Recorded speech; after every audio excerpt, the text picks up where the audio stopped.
Existem aqueles livros que são tipo o boom na nossa mente, né? Eles fazem a gente, depois de lê-los, ter uma visão completamente diferente do mundo, ou até mudar uma forma da gente pensar que antes era muito amadurecida, né? Um desses livros, para mim, foi Outliers, Fora de Série, do autor Malcolm Gladwell. E é bem legal a proposta que ele traz para esse livro, que ele é uma análise de casos aí famosos ou não, de pessoas que atingiram sucesso. Mas aí o sucesso que ele traz aqui é dentro das determinadas aplicabilidades ali de cada um, né? Então, dentro do livro ele traz de pessoas que jogam futebol americano até grandes pensadores da humanidade olhando para o que é sucesso ali dentro de cada carreira, né? Eu acho bem legal que dentro de todas essas ele fala muito sobre a necessidade da constância da prática daquela sua atuação, né, daquele desempenho do trabalho que você faz para chegar a um a cultivar bons resultados no futuro, né. Eu acho legal que ele traz 2 exemplos que são para mim muito fortes, que o primeiro é bem conhecido, é o exemplo de Bill Gates, que além de bilionário, isso facilita muita coisa, desde sempre, né, os pais dele tiveram acesso já tiveram essa condição financeira desde sempre, então tiveram acesso também como principais investidores de uma universidade, que era lá, desculpa, não vou lembrar agora qual que era o estado especificamente, que era onde a família passava as férias de verão, e durante aquele período do início, né, da programação em cartões ainda, para algumas pessoas que não sabem, antigamente parece até conceitual demais, mas a programação era feita em cartões, né, não existia mouse e teclado para você colocar as informações para o computador processar. Isso era feito através de cartões, né, que faziam reconhecimento de padrões através da máquina e ali você dava os comandos para a máquina e assim era a programação naquela época. E aí, milagrosamente, a gente tem o Bill Gates ali no início da sua vida adolescente, no início ali, antes de entrar na faculdade, que teve acesso a esse período, né? Então, durante muitos momentos que ele esteve ali de férias, ele optou por estar treinando programação. Então, aí a gente vê também o desenrolar da história, onde a gente chega a um futuro onde ele é um dos principais gênios hoje da tecnologia no mundo, né? A Microsoft está aí, consolidada, com grandes estruturas, mas veio de uma mente onde já teve essa constância prática ali, né, no desenvolvimento, e aí aqui eu estou falando sobre desenvolvimento mesmo, né? Fazer um código, desenvolver um código, porque ele tinha esse know-how, ele já tinha essa prática, né?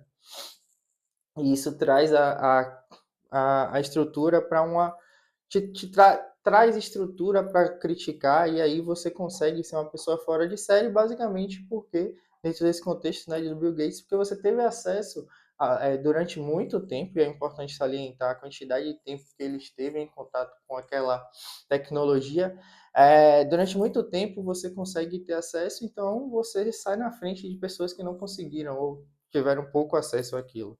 Um outro exemplo que também é bem conhecido, que ele traz nesse livro, é o exemplo dos Beatles, né? E aí é bem legal olhar para eles como uma banda que iniciou dentro, como qualquer outra, dentro desses festivais juvenis que tem, né? Festivais estudantis. Só que algo que é bem interessante olhar para os Beatles é que eles, um pouco diferente das outras bandas daquela época, eles tinham uma certa ânsia, né? Por tocar, por estar falando ali com o público, e aí isso se reflete até na carreira deles, né? Porque eles viraram uma das primeiras boy bands do mundo, é porque também eles gostavam dessa proposta de estar se expondo ao público e receber todo esse carinho. Mas é interessante trazer que no início da carreira dos Beatles, eles passaram por um momento onde eles trabalhavam em um festival lá em Liverpool, que é a cidade onde eles nasceram, que a proposta do festival era você tocar durante toda a madrugada. Então, o primeiro momento aqui eles passaram durante muito tempo tocando todas as madrugadas da semana. Então, durante toda a madrugada você estava ali exposto, e aí um ponto que é bem legal, antes de olhar que para o ponto que eu já trouxe, né, da importância do tempo que eles ficaram durante 10 anos fazendo isso, mas dentro dessa questão, um ponto que é bem importante é a prática deles trouxe a exposição ao público. E o público dando esse feedback mais direto, né? Eles estavam tocando ao vivo. Então, durante todo esse período que aí eles tocaram nesse festival, né, quase todas as madrugadas aí durante 10 anos, ainda teve esse feedback contínuo, que é essa visão do público, né, ao vivo ali. Então, eles tocavam o que o público gostaria de ouvir. Naquele momento, se não tivesse fazendo sentido, ou se algo que eles tocassem não agradasse, eles recebiam ali o feedback na hora e conseguiam mudar. Com isso, eles se tornaram a, né, uma das primeiras boy bands, como eu falei aí, e uma das referências em estrutura artística, né? Vocês conseguem ver que depois eles gravaram dentro da linha aí do rock, né, e do pop, e o quanto de diferenças que eles ali, os quatro, conseguiram trazer para o mundo. E aí, dentro dessas propostas, né, da aplicabilidade do seu conhecimento, do seu ofício, ele traz um conceito que não é dele, também não me foge à memória o nome da pessoa, posso trazer algum outro vídeo aqui, que é a visão de uma teoria chamada teoria das 10.000 horas. O que é essa teoria das 10.000 horas? E eu vou falar rapidamente aqui para vocês, só para a gente seguir. Posso trazer em algum momento um foco nela, mas é uma teoria que existe que você necessita 10.000 horas para se tornar especialista em alguma coisa. Essa matemática aí chegou numa conclusão de tempo de preparo, né? Então, no momento que você está treinando para aquela coisa, e aí pode ser qualquer coisa de música, ou seu ofício, palestra, arte marcial, qualquer coisa. Então, entre tempos que você está se preparando, nesse caso aqui treinando, colocando em prática, competindo, tudo isso, normalmente uma média que existe são 10.000 horas para você se mostrar maestria naquele âmbito ali, né?